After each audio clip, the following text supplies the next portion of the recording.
Let's Talk Development, Season 2, Episode 2. Assalamu alaikum.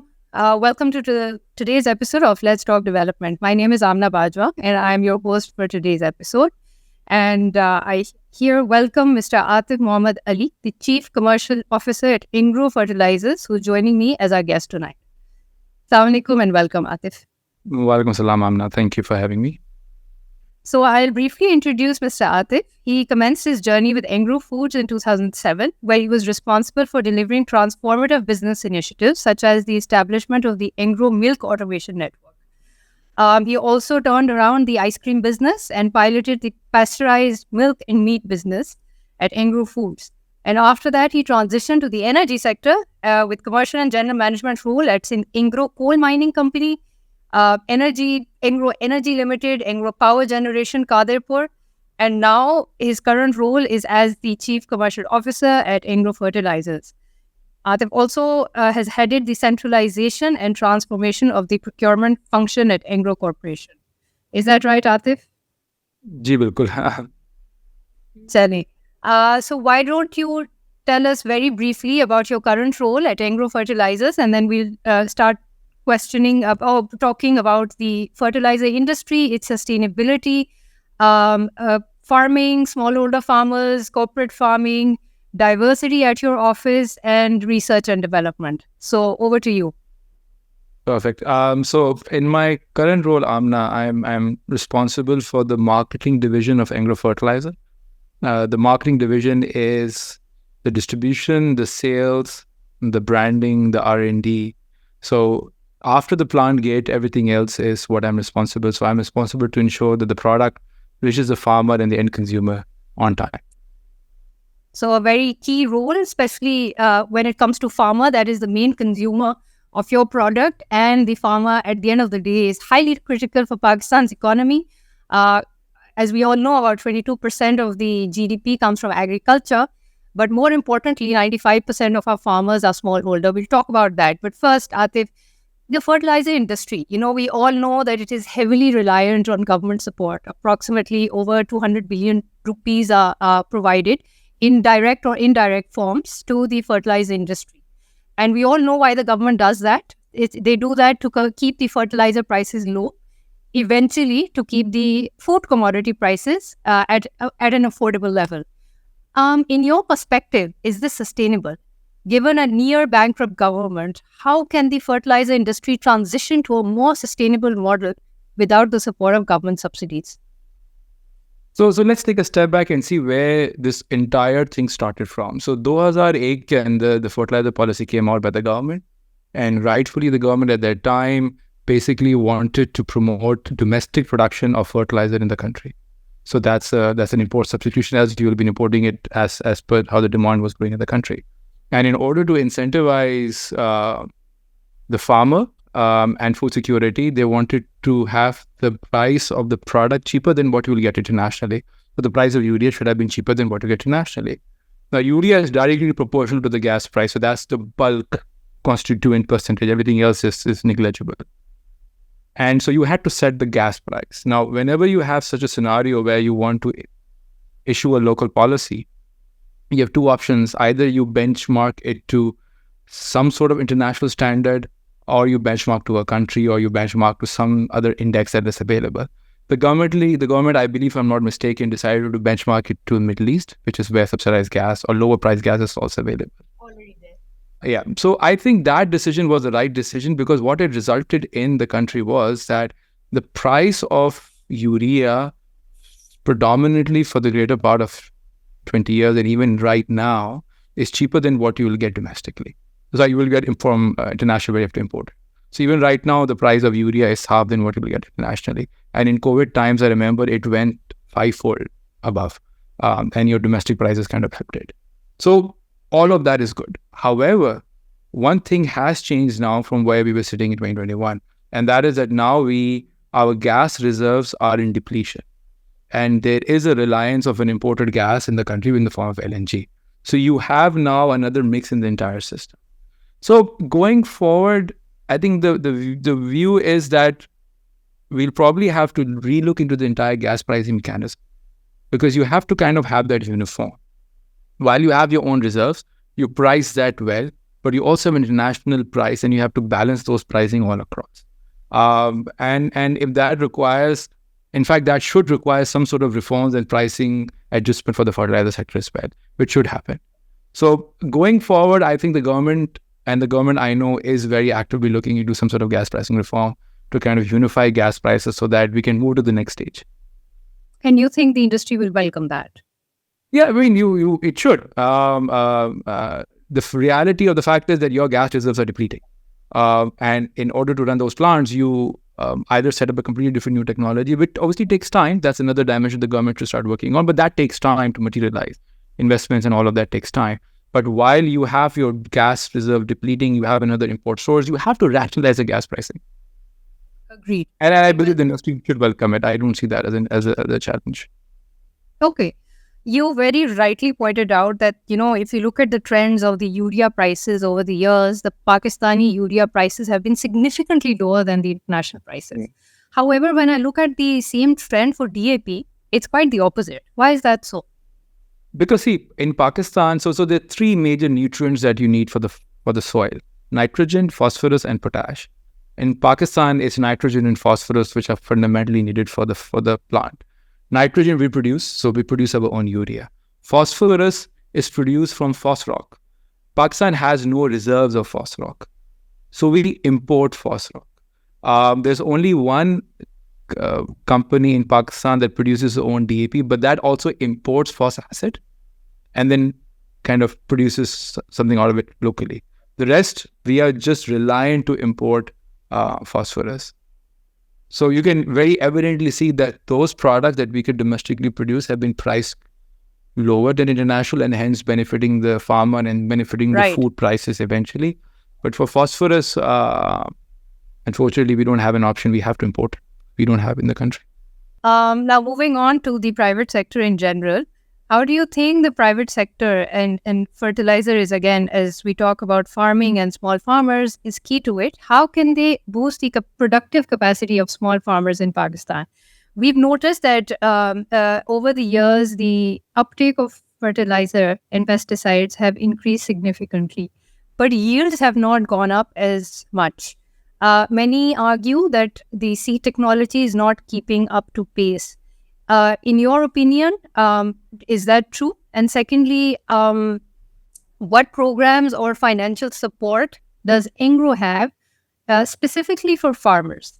And our interest is the small farmer, because the majority chunk here are smallholder farmer, which means they own less than 12% of the land. Over to you. So yield enhancement is a function of multiple sources. The right fertilizer, the right seed, the right water, the right farming practices. And all of that at the right time. And all at the right time. So I kind of encompass all of that into a single sentence, and I say that it's technically farming education. Which if you look into the country overall, education remains a weak sector for ours. You educate people, automatically things will start to improve. And an educated farmer will understand the right practices, is able to learn the right practices, and is able to implement the right practices, and is not follow legacy history, but use his own knowledge to figure out what is the right direction. And that is what you see in other countries which are better yield. So what Engro does, so Engro is just one of the input providers in the entire chain. So we provide fertilizer. But we do understand the importance of explaining the right agriculture mechanism. So we have a program which we call Shandar Kisan, where we work with a lot of farmers. And what we do is we provide two services with the farmer. One is soil sampling, because a farmer, in order to understand that what do they want to do with the farm, needs to have the data to understand what the soil is, so that they can understand what kind of nutrients they have to put in. So we provide that for free. And secondly is farm education. We work very, very closely with farmers all across the country. We conduct farming groups, we conduct farming sessions. We, in fact, just recently established an Engro Learning Academy at Faisalabad University Agriculture. And the whole idea is to teach good practices to farmers, so that will help them in better managing their crop, that will eventually come in better yield. But us as a company can only do limited. I know other players is in the private sector, so the fertilizers and pesticides and seeds are all doing something. But if you kind of onion peel it together, you'll find that the core issue still lies in education. And education, while private sectors and NGOs can do something about it, a lot of responsibility lies on the government. As we improve the education and as people get educated and learn more about it, I think automatically things will improve in this country. So everybody's trying to do their part. We're trying to do our part to what the best what we can. Completely. And that's highly appreciated. So you mentioned about, these farmer education schools and training programs that you have. Is it only in Sindh or in other provinces as well, like Punjab, KP, Balochistan, GB, or is it specific to, let's say, one or two crops, or just the areas where the farmers are connected with the Engro sales agents and they do, sometimes farmers that, for example, buy a particular product, the advisory comes with that product. So is this through that? Is it sales related or is it generalized? So Pakistan, predominantly 90% of the agriculture baskets come from Sindh and Punjab. So that is where your bulk is. Though you're a national company, but Sindh and Punjab takes up the bulk of the share. And the interesting about fertilizer sector is that it cannot be linked to a crop. Fertilizer is all across. We provide to the entire country. We work with all areas. We work with all crops. So the advisory comes through all crops. Naturally, if you look at the country agriculture basket, the bigger crops takes the bulk of the share, which is like wheat, rice, maize, and cotton and sugarcane, as compared to the smaller crops. But we have a very strong program we've been running on orchards, because one of our product, which we call as Al-Khais, is a balanced nutrient fertilizer primarily designed for orchards. So we work with a lot of orchard farming areas for mangoes and for citrus as well, and giving them advisory on it. So by nature, fertilizer companies by default look into nationwide. Now let's talk a little bit about large-scale farming. We all know that recently the government is more and more interested and is prioritizing corporate farming, primarily for the for better food security in the country. In your view, is this a good step? And how do you think the transition will look like? And when do you see it to happen or unfold? So do you think it is possible? So firstly, I think it's a good initiative to have large corporate farming in the country. And why? Because there's two folds. One, you get investment. So Pakistan is truly, truly a blessed country. You don't call it the mighty Indus just for the namesake of it. It's mighty Indus because it feeds the agricultural land on the left and right. This is from ancient times. The ancient times of ancient Iran, this is always considered to be the most prized area for anything. Entire civilization was here, based on the Indus. Exactly. This is where the cradle of everything started from. So the government push to have large corporate farming, I think benefits in two folds. One, you get investment. So you get people who's putting money in the country. Second thing is you get modern technology. And while it goes to large corporate farm, but then mushrooms out to the rest of the country. And if you look into sectors which started large, it automatically knowledge mushrooms out to smaller. We saw the same thing in the telco sector. Investment in the few large telcos, mushroom out to smaller entities, and now you have an entire IT ecosystem being developed. We saw the renewable sector push to large renewable, and then it's kind of mushrooms out to smaller ones. So as investment comes in, as new technology comes in, as better ideas come in, it will automatically then start to mushroom out to the smaller farmers, which overall helps the education and knowledge economy of the country. So I think it's the right step. We should all be supportive of. Okay. I agree. Corporate farming has its benefits, but it also has a lot of issues. And I'll highlight some of the issues, which also pertain to the fertilizer industry. The issue of GHG emissions. Yeah, corporate farming and fertilizer use in agriculture is one of the primary or the major causes of greenhouse gas emissions in the country and across the world. And that comes basically from the use of oxide-based fertilizers. Now, prolonged use of these fertilizers, they also cause soil degradation, and because it reduces the organic matter in the soil and it reduces the fertility. In your view, how can one mitigate the negative impact of the use of fertilizers? And also, if you talk about corporate farming, or that is something that is going to come up, this is only going to get worse.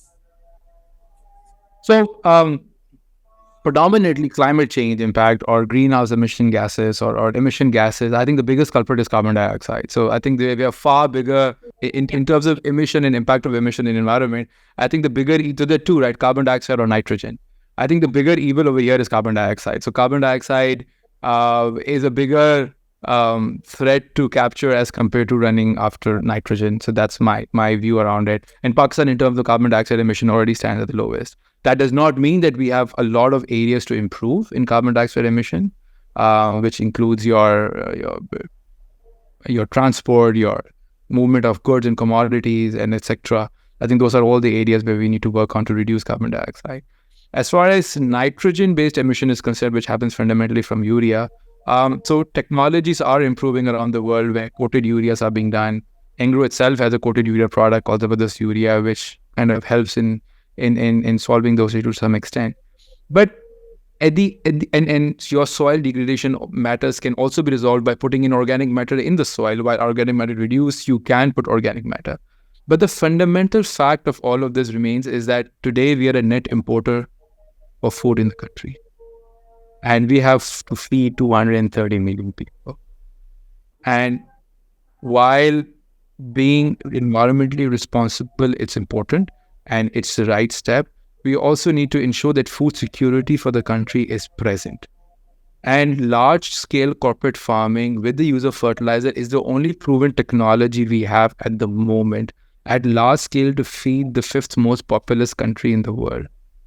Now, as technology improves, as more and more technology comes in, we should be adopting and should be open to adopt to all of those, and we should be talking about it. But we have a problem in hand. We have to feed a lot of people. Completely agreed. So basically what Atif is trying to say is that we need to prioritize our problems. Yes, this is one of the problems, but we have bigger problems at hand, which we need to basically focus on, such as ensuring food security, making sure we have plenty of food to feed our own population that is growing more than any other country in the world. Now, how about we talk a little bit about the role of women? Now, agriculture sector is generally perceived to be dominated by men. However, 70% of the female labor force is in agriculture. Now, when we talk about big corporations like yours, I'd like to understand what is the diversity and inclusion in your workplace. Could you maybe put light on some of the key initiatives that your organization has undertaken to enhance female inclusion? Not just that, but overall to improve employee rights, because that's also another issue that we keep hearing, which is a problem, a menace in the corporate world. So over to you. Yeah. So I think Engro, so just a couple of stats which are quite interesting, and I just looked at the stat this morning about last year. So there are two key programs that we run. One is a trade apprenticeship program. So we are a manufacturing company. The Harki facility, which we have, is probably one of the most complex and largest facility we've got in the country. And as a manufacturing entity, you want apprentice and you want engineers. And as you know, that engineering has been a very male-dominated industry historically in the Pakistan and also in the country. So every year we induct 70, 80 trade apprentices, and these are hardcore trade apprentices who do welding, electrical, civil and other mechanical based items. 45% of those inducted last year were women. So you have women trade apprentices coming in and doing trade work which historically men has been doing. Similarly, we run one of the most comprehensive graduate trainee program in the country, where we get young engineers right out of university and we train them to be leaders of tomorrow. In the engineering cadre. Last year, 35% of those engineers inducted were women. And in fact, I was part of those graduate trainee interview panels, and some of the women engineers I met were astonishing, and some of the stories which they had were so inspiring. So these are just two of the stats which shows that how important is diversity for the company, because we truly believe is that representation of women and the right representation of women in the workforce will give the right business results. It's no more a matter of a diversity percentage, but it's more of a matter of business objective on its own.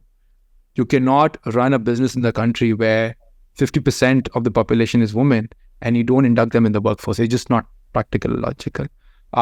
In the sales function, agricultural sales has predominantly what 100% has been a male-dominated industry, because you have sales officers going down in the field with the farms and meeting men. We ran a program last year, Parvaz, and we said we want to break this stigma. So we inducted 3 female territory sales officers who will be now going to the male-dominated farms and selling them fertilizer.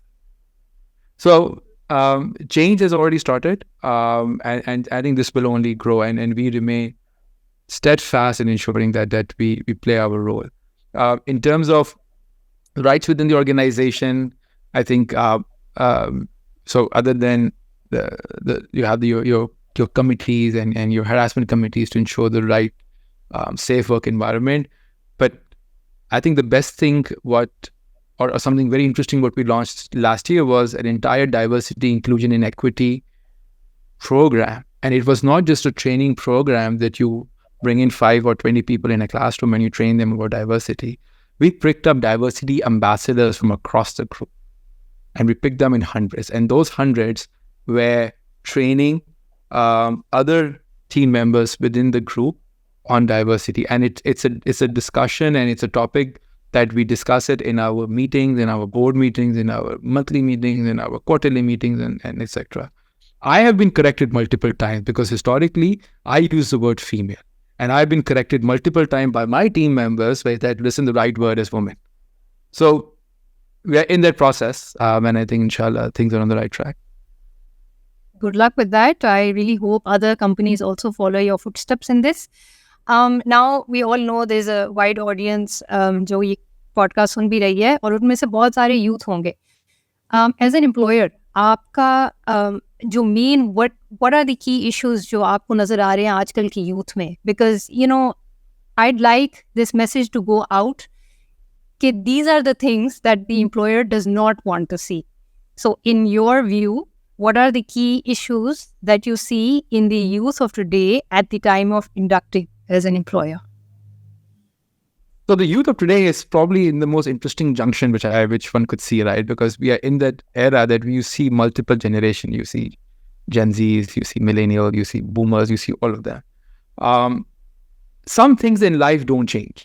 That's what my view is. And one thing is, which our chairman also very rightly puts in, it's character. And character comes from speaking honest, speaking truthful, and a lot of hard work and integrity. There are no shortcuts to that. There is no shortcuts to hard work. There is no shortcuts to integrity. There's no shortcut to not speaking the truth. And I think these are the fundamental things that you see. Because if a candidate has these 3 qualities, they're willing to put this, they have the character, they're going to speak the truth, they have integrity, and they're putting the hard work, then that is the right fit for an organization like us. We can teach skills. When I came in this organization, I was working in a technology-based role. And over the years, I worked in 7-8 different functions within this organization.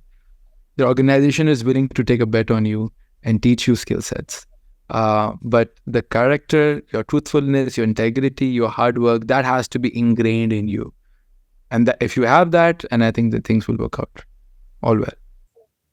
Key message for all the young people listening to this podcast out there. Very important messages and life lessons, and completely agreed there are no shortcuts to this at all. Now let's talk about the Pakistani fertilizer industry in general vis-a-vis the international fertilizer industry. A lot of people argue that sometimes the private sector industry in Pakistan is not up to par with the international standards. Do you think that's the case for fertilizer? Maybe how does the efficiency compare to the best performing international fertilizer companies? And if you think there is a gap, what is the industry doing to bridge that gap? Because Pakistan is part of a global network, and we have competitors both onto the left and the right side of our geography. We cannot work in isolation, even though the fertilizer market is currently targeting the local consumer. But we can't ignore the fact that, eventually we need to be more export oriented. So in your view, what are the gaps and how do we bridge those gaps? No, I absolutely agree. I think we live in a global space, right? And the world is changing dramatically. Pakistan gas market is also changing. Technology is changing. If I just speak about Engro first, I think so. Engro, time and time again, every year we do benchmark studies of our efficiency of the plant and we compare it internationally. It is ingrained in the organization that we have to be globally best in class when it comes to operations, safety, efficiency. And I think even the last benchmark we did, we came out to be better than a lot of the fertilizer companies in the region. So we at least for Engro, I can say that we are there. Yes, there's always room for improvement, but we can compete globally with the other agriculture space. And for the rest of the industry, I believe fertilizer industry in Pakistan is fairly well placed. But I think some gas pricing reforms, once we have them, it will enhance this efficiency requirement even more. It's more and more important now with the changing dynamics is to deregulate the market so that natural efficiencies come in within each company. So if I compare the fertilizer sector with other fertilizer sectors in the around the world, I think Pakistan is fairly well placed. Engro certainly I know is there, but there's definitely room for improvements, and some gas pricing reform could probably enhance those efficiencies more in the industry. Okay, now talking about taking on from there, what are the expansion plans for Engro in the near future, short to medium term? So I can talk about Engro Fertilizer. I mean, we will continue to invest on our plant, improve its efficiency, debottleneck the plant so that we could get more fertilizer output. We will continue to invest in R&D of fertilizer products so that we learn, so we can keep on reducing new balanced fertilizers in the market, new high efficient fertilizers for the consumers. So on the line as a fertilizer company, these remains key for us. And obviously there are opportunities which we keep on exploring, and then they happen from time to time as per the direction of the board. Thank you, Atif. A very good conversation, very insightful for all of us. Is there anything else that you'd like to say to your listeners out there? No, so thank you very much for having me, and I'll just try to reiterate to the message to the youth what we were talked about earlier. Character is important. There's no shortcuts. A lot of hard work. Speak the truth. I think those are the key success that will make someone go forward. Thank you very much. Thank you for coming tonight. Thank you for joining us.